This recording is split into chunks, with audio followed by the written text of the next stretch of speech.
Bismillahirrahmanirrahim. Assalamualaikum warahmatullahi wabarakatuh. Selamat malam semuanya. Selamat malam Ibu Dorit Hartini selaku dosen pembimbing mata perkuliahan komunikasi bisnis kami. Selamat malam teman-teman semuanya. Saya harap semuanya sehat selalu. Perkenalkan, kami dari kelompok 12 ingin menyampaikan materi presentasi mengenai penyelenggaraan rapat bisnis. Kami beranggotakan 5 orang.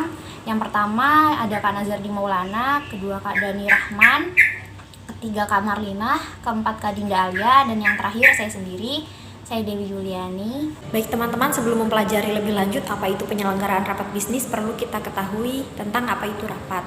Rapat merupakan pertemuan atau perkumpulan minimal 2 orang atau lebih untuk memutuskan suatu tujuan. Rapat diartikan sebagai bertemunya manusia-manusia atau suatu sidang, yakni perkumpulan dari manusia, terutama untuk membicarakan atau memutuskan problematika persoalan. Sedangkan rapat bisnis atau business meeting dapat didefinisikan sebagai bentuk pertemuan 2 orang atau lebih di suatu tempat, baik di dalam maupun di luar kantor, untuk membahas hal-hal yang berkaitan dengan kegiatan bisnis. Jadi teman-teman sudah sedikit tahu ya gambarannya rapat biasa dengan rapat bisnis. Untuk materi selanjutnya yaitu fungsi dan alasan rapat yang akan dibacakan oleh Kak Marlina. Kepada Kak Marlina saya persilakan. Fungsi dan alasan rapat ada 6 cara, yaitu 1. Untuk mengatasi masalah, 2. Untuk menyampaikan informasi, 3. Sebagai forum demokrasi, dan yang keempat sebagai peranti koordinasi yang baik, dan yang kelima sebagai sarana bernegosiasi, dan yang keenam yaitu sebagai sarana pembentukan peraturan. Fungsi rapat dalam komunikasi bisnis ada 3 cara, yaitu yang pertama untuk mengikuti informasi yang berkembang dengan cepat, dan yang kedua manajer menerima informasi melalui sistem komunikasi yang sangat cepat dari berbagai perusahaan dan individu atau dari berbagai penjuru. Dan yang ketiga yaitu pengambilan keputusan yang didasarkan pada informasi berpengaruh pada setiap aspek perusahaan, antara lain yaitu ada penjualan, pemasaran, manufaktur, keuangan, atau dari perencanaan. Ada beberapa alasan penyelenggaraan, yaitu ada 8 cara. Yang pertama yaitu untuk menerima laporan dari peserta rapat, dan yang kedua untuk mencapai keputusan bersama, dan yang ketiga yaitu untuk menganalisis atau memecahkan permasalahan. Dan yang keempat yaitu untuk mencapai kesamaan pemikiran, program, atau keputusan. Dan yang kelima yaitu untuk mencapai tujuan pelatihan, dan yang keenam untuk menyatukan pandangan yang berbeda. Dan yang ketujuh yaitu untuk menyampaikan informasi penting kepada audiens. Dan yang terakhir, yang ke-8, yaitu untuk memastikan bahwa setiap audiens sependapat tentang informasi yang mereka peroleh dari rapat. Dan di sini ada tujuan rapat. Menurut Locker dalam Business Communication atau Branding Culture Skill, yaitu ada penjajahan atau ide atau gagasan. Terus ada juga pengambilan keputusan, dan selanjutnya ada memotivasi peserta, dan ada juga berbagai informasi, dan ada juga evaluasi ide atau gagasan, ada juga membuat dokumen. Baik, selanjutnya disebutkan jenis-jenis rapat, yaitu 1 menurut tujuannya, 2 menurut sifatnya, 3 menurut jangka waktu, 4 menurut frekuensi, dan yang kelima menurut namanya. Baik, yang pertama menurut tujuannya ada 3, yaitu rapat penjelasan, rapat perundingan, dan rapat pemecahan masalah. Rapat penjelasan adalah rapat yang diselenggarakan untuk tujuan menyampaikan penjelasan kepada para peserta rapat dari pimpinan. Rapat perundingan adalah rapat yang diselenggarakan dengan tujuan menghindari timbulnya suatu perselisihan, mencari jalan tengah agar tidak merugikan kedua belah pihak. Rapat pemecahan masalah. Rapat pemecahan masalah diselenggarakan untuk menemukan pemecahan tentang suatu masalah yang sedang terjadi atau dihadapi. Baik, yang kedua menurut sifatnya yaitu ada rapat resmi atau formal, rapat informal, rapat terbuka, dan rapat tertutup. Rapat resmi atau formal adalah rapat yang dilaksanakan dengan suatu perencanaan terlebih dahulu, sesuai dengan aturan yang berlaku, dan semua peserta rapat memperoleh undangan. Rapat informal adalah rapat yang dilaksanakan secara tidak resmi dan tidak berdasarkan suatu rencana yang bersifat resmi. Rapat terbuka adalah rapat yang dihadiri oleh seluruh anggota organisasi. Materi rapat yang dibahas merupakan masalah yang tidak bersifat rahasia. Sedangkan rapat tertutup adalah rapat yang diselenggarakan untuk kalangan tertentu. Dalam suatu organisasi, biasanya yang dibahas adalah hal-hal yang menyangkut masalah yang sifatnya rahasia atau tidak boleh diketahui oleh umum. Bagi yang ketiga, menurut jangka waktunya, yaitu ada rapat mingguan, rapat bulanan, rapat semester, dan rapat tahunan. Rapat mingguan adalah rapat yang diselenggarakan secara rutin setiap minggu guna membahas masalah-masalah yang bersifat biasa yang dihadapi oleh setiap seksi atau subseksi. Sedangkan rapat bulanan adalah rapat yang diselenggarakan setiap bulannya dengan rutin. Rapat semester adalah rapat yang diselenggarakan setiap 6 bulan sekali guna mengadakan evaluasi hasil kerja selama setengah tahun dan mencari serta menentukan rencana-rencana selanjutnya untuk waktu 6 bulan berikutnya. Rapat tahunan.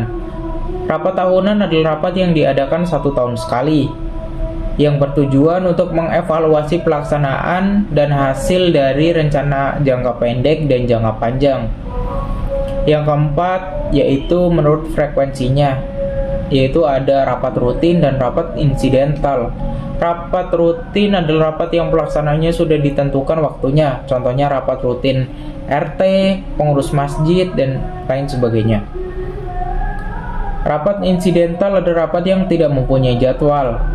Biasanya rapat ini yang membicarakan tentang permasalahan yang sifatnya sangatlah penting atau mendadak atau urgent, yang segera harus terselesaikan. Dan yang terakhir, yang kelima, menurut namanya, yaitu ada rapat kerja dan rapat dinas. Rapat kerja adalah rapat atau pertemuan para karyawan dan pimpinan guna membahas hal-hal yang berhubungan dengan pelaksanaan tugas suatu instansi. Rapat dinas adalah rapat yang membicarakan masalah kedinasan atau pekerjaan. Biasanya dilakukan oleh orang-orang yang bekerja di instansi pemerintah. Baik, selanjutnya ada cara-cara rapat yang baik. Rapat akan menghasilkan tujuan yang diharapkan, kebaikan, kekompakan, kerjasama yang baik jika pelaksanaannya memenuhi syarat sebagai berikut. 1. Suasananya terbuka. Yang kedua, tidak ada monopoli. Yang ketiga, partisipasi aktif dari peserta rapat. Yang keempat, bimbingan dan pengawasan dari pimpinan. Yang kelima, perdebatan berdasarkan argumentasi, bukan emosi. Yang keenam, pertanyaan yang singkat dan jelas. Yang ketujuh, disiplin waktu. Selanjutnya, ada tipe-tipe pemimpin rapat dan tipe-tipe peserta rapat. Tipe-tipe pemimpin rapat yaitu 1. Ada yang tipe otoriter, yang kedua tipe demokratis, yang ketiga ada tipe laissez-faire. Yang kedua yaitu tipe-tipe peserta rapat. Ada tipe-tipe pemberi informasi, tipe-tipe pemberi semangat, tipe pemberi inisiatif, tipe pemersatu, tipe penyerang, tipe perantara, dan tipe pendengar. Perencanaan rapat bisnis. Rapat akan berjalan dengan lancar apabila dipersiapkan dengan matang. Saat merencanakan rapat bisnis, ada baiknya penyelenggara rapat mempersiapkan segala sesuatu yang diperlukan selama rapat berlangsung. Persiapan yang dapat dilakukan berupa penyebaran undangan rapat, menentukan waktu dan tempat, menentukan namanya waktu rapat, menetapkan pendapat pembawa acara atau notulen, menetapkan siapa yang menjadi ketua panitia penyelenggara, menentukan jumlah peserta, berapa banyak peserta yang diundang, siapa yang membuka dan menutup rapat, siapa yang akan menjadi narasumber, alokasi waktu untuk narasumber memaparkan materinya, menentukan waktu istirahat, menyiapkan presensi peserta, menyediakan akomodasi, mempersiapkan sound system, komputer portable, LCD proyektor, flipchart, serta fasilitas pendukung lainnya. Selanjutnya adalah pelaksanaan rapat bisnis. Poin pertama, efektivitas sebuah rapat dapat ditentukan oleh kesiapan panitia penyelenggara mempersiapkan segala sesuatunya, kesiapan narasumber mempersiapkan materi yang disampaikan, dan kehadiran serta keaktifan peserta selama rapat berlangsung. Poin kedua, Fasilitas pendukung lainnya yang perlu dipersiapkan untuk rapat ialah pengaturan posisi tempat duduk atau layout. Posisi tempat duduk harus diatur dengan nyaman agar memungkinkan interaksi yang baik antara pimpinan dan peserta rapat. Selanjutnya, poin ketiga, menurut Dobson ada beberapa pengaturan tempat duduk untuk melakukan rapat, antara lain ada boardroom style yaitu gaya persegi 4, U-shape style berbentuk huruf U, classroom style gaya ruang kelas, serta circular style gaya melingkar. Poin keempat, selain pengaturan tempat duduk rapat menurut Dobson, ada pula layout tempat duduk lainnya seperti chevron style berbentuk huruf V, modified style, sama seperti bentuk chevron style yaitu bentuk huruf V, hanya membedakan adalah penempatan baris tempat duduk. Selanjutnya, semi-circular style bentuk setengah lingkaran, dan terakhir ada cluster yaitu duduknya melingkar tapi disusun berdasarkan kelompok-kelompok kecil. Lalu poin kelima, selama rapat berlangsung, tim perumus atau notulen mendokumentasikan atau mencatat pembahasan selama rapat. Sehingga saat rapat selesai, tim perumus atau notulen akan melakukan kompilasi semua materi selama rapat berlangsung. Poin keenam, tim perumus perlu melibatkan berbagai pihak untuk menghasilkan dokumen penting hasil rapat bisnis tersebut. Poin 8, saat rapat bisnis dinyatakan selesai, tim perumus segera melakukan kompilasi semua bahan selama rapat berjalan, termasuk dokumentasi audio dan visual. Poin 10, pihak-pihak yang bertanggung jawab dalam penyelenggaraan rapat harus membubuhkan tanda tangan dan menyerahkannya ke pimpinan perusahaan untuk dijadikan dokumen penting yang harus ditindaklanjuti di kemudian hari. Poin 11, apabila rapat bisnis melibatkan mitra bisnis dari perusahaan lain, sudah selayaknya mitra bisnis tersebut memperoleh laporan hasil akhir rapat bisnis. Poin 12, hal ini dilakukan karena mereka terlibat secara aktif, bahkan mereka menjadi sponsor penting dalam rapat bisnis tersebut. Assalamualaikum warahmatullahi wabarakatuh. Saya Nazardi Maulana ingin mempresentasikan dari kelompok 12. Kesalahan yang perlu dihindari dalam rapat. 1. Monopoli oleh pimpinan rapat. 2. Melawak. 3. Lepas kendali. 4. Mengumpat. 5. Memberi kekuasaan terlalu longgar. 6. Menjawab pertanyaan dengan nada jengkel. Dan terakhir, tidak siap. Di lain pihak, seorang manajer juga harus memahami bahwa tidak semua karyawan menyukai rapat. Ada beberapa sebab mengapa karyawan yang enggan atau kurang interest mengikuti jalan rapat. 1. Rapat terlalu lama. 2. Agenda rapat terlalu padat. 3. Peserta rapat terlalu banyak. 4. Orang yang berkompeten tidak hadir. 6. Rapat diselenggarakan tanpa perencanaan yang baik. 7. Rapat diselenggarakan dengan alasan yang kurang tepat. 8. Pembahasan materi dapat terlalu panjang karena lemahnya kepemimpinan. 9. Waktu rapat terlambat. Waktu rapat bersamaan dengan rapat yang lain. 10. Rapat berakhir tanpa kesimpulan. 11. Peserta rapat hadir tanpa persiapan yang memadai. Dinamika dan situasi rapat. 1. Rapat bisnis merupakan suatu aktivitas yang dinamis tapi rapuh. Dinamika rapat sangat ditentukan oleh penyelenggaraan rapat, yakni orang yang mengundang rapat. 2. Rapat mengendalikan peserta rapat. Mereka mengendalikan peserta rapat dan bertanggung jawab atas terciptanya suasana rapat yang kondusif. 3.